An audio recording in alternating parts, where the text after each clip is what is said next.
Customers use different SKU codes that our ERP system can't read directly.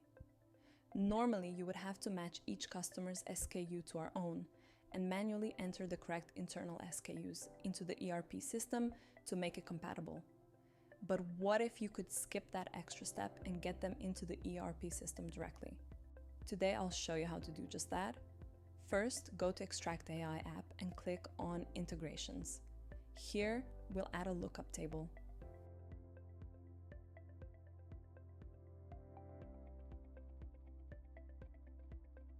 Now let's upload our Excel file with customers and our SKU codes.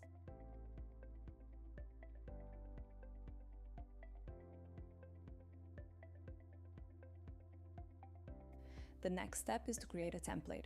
Scroll down to Sales and select a template for purchase orders. The first thing we have to do is set a new rule under SKU codes. Add lookup field.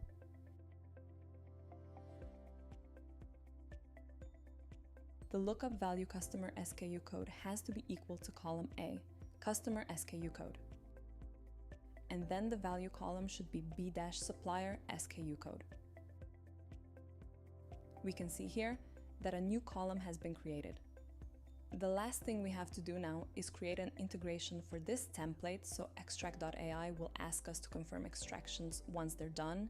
This will help with the accuracy of the data.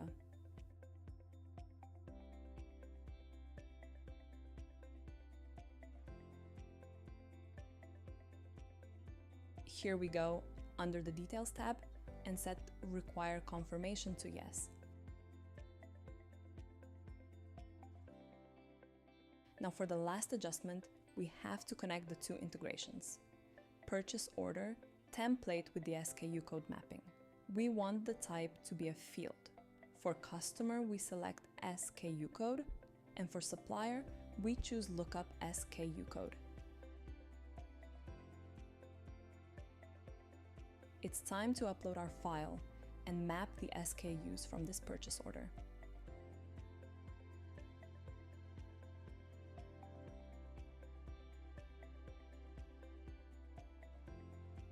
We can see here that our Excel was missing one row.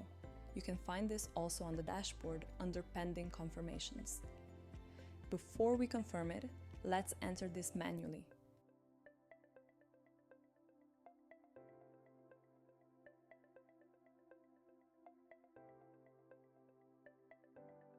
Once you do that, it will automatically be added to the table from now on, so next time we won't have to do it by hand.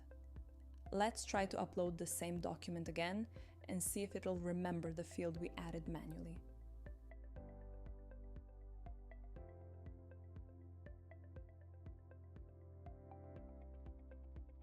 Perfect, everything was correct, which means this now goes directly to an ERP system.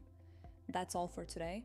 If you have any questions, feel free to leave them in the comments section below, and I'll be happy to answer them. See you in the next one.